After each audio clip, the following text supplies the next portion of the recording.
जो अखिलेश वो बेच रहे देश। बदायूं और बरेली में सपा अध्यक्ष अखिलेश यादव ने गुरुवार को सपा प्रत्याशियों के समर्थन में जनसभा को संबोधित किया और चुनावी रैली के मंच पर पूर्व मंत्री शिवपाल सिंह यादव, सलीम इकबाल शेरवानियों और पूर्व विधायक आबिद रजा समेत तमाम पदाधिकारी भी इस बीच मौजूद रहे। अखिलेश यादव ने जनसभा को संबोधित करते हुए बीजेपी पर जमकर निशाना साधा। उन्होंने साफ तौर पर कहा कि बीजेपी के लोग संविधान और हमारी आपकी जान के पीछे पड़े हैं। ये संविधान बदलना चाहते हैं। जिन्होंने वैक्सीन लगवाई वो लोग भी बीजेपी के खिलाफ मतदान करेंगे। ये बीजेपी वाले आपदा में अवसर देख रहे थे। इलेक्टोरल बॉन्ड के नाम पर जो वसूली की गई, ईडी, सीबीआई और इनकम टैक्स का डर दिखाकर इनकी सरकार से न केवल संविधान को खतरा है बल्कि इनके फैसलों से जान का भी खतरा है। 10 साल में इनकी बातें झूठी निकली और यही दिल्ली वाले आते थे, कहते थे आमदनी दोगुनी कर देंगे, लेकिन किसी की आय दोगुनी नहीं हुई।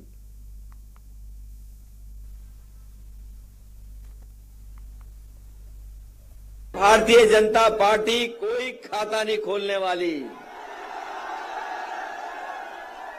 और आंवला वालों को देख के तो लगता है कि इस बार का रिकॉर्ड बनाने जा रहे हैं यहां के लोग।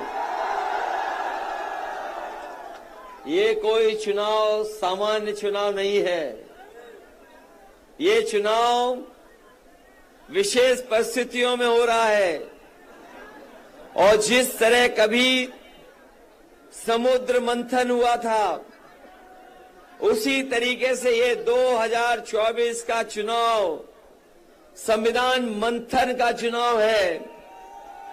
एक तरफ तो वो लोग हैं जो संविधान को हटाना चाहते हैं, संविधान के भक्षक लोग हैं, और यहां जो मैदान में दिखाई दे रहे हैं वो तमाम वो लोग हैं जो संविधान की रक्षा कर करके संविधान को बचाना चाहते हैं।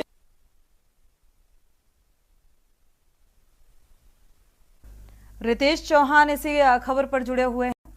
रितेश, देखा जाए तो विपक्ष को एक मुद्दा मिल गया है। पहले देखा जाए तमाम अहम मुद्दों को लेकर भारतीय जनता पार्टी को कटघरे में खड़ा किया और अब वैक्सीन को लेकर भी निशाना साधते हुए अखिलेश यादव नजर आए। देखिए, बिल्कुल मैं आपको बता दूं, आज जो है अखिलेश यादव की जनसभा थी। जनसभा में काफी ज्यादा लोग आए हुए थे, इकट्ठे हुए थे, लेकिन उन्होंने सरकार पर लगातार जमकर निशाना साधा। उन्होंने कहीं वैक्सीन की बात कही है तो कहीं 400 पार से 400 हार की बात कही है, लेकिन बड़ा सवाल खड़ा होता है लगातार बीजेपी सरकार पर। वो आज हमलावर रहे थे और अब देखने वाली बात ये होगी कि ये जनसभा होने के बाद चुनाव का रुख कहीं ना कहीं समाजवादी की तरफ जनता का रुख होता हुआ नजर आ रहा है। क्या लगता है यहाँ पर साइकिल रफ्तार भरेगी या फिर कमल खिलेगा? क्या कुछ सियासी समीकरण यहाँ पर देख पा रहे हैं रितेश? देखिए, समीकरण की अगर बात की जाए तो यहाँ पर आज अमित शाह की भी रैली हुई थी। जब इनकी रैली हुई थी समय एक ही था, दोनों रैलियों का, दोनों जनसभाओं का समय एक ही था, लेकिन यहाँ पर अगर माहौल की बात की जाए तो ज्यादातर भीड़ की अगर बात की जाए तो अखिलेश यादव की सभा में भीड़ बहुत ज्यादा आंकी जा रही थी। लगभग 20,000 लोग आए थे, ऐसा अनुमान है। और अगर बात की जाए कि यहाँ पर मतदाता किस तरह मतदान करेगा तो हालांकि अभी माहौल ऐसा है कि मतदाता की स्थिति साफ नहीं है कि किधर जाएगा, लेकिन ऐसे हालात रहे तो साफ स्थिति हो जाए। कहीं ना कहीं समाजवादी का बदायूं से पलड़ा भारी होता नजर आ रहा है।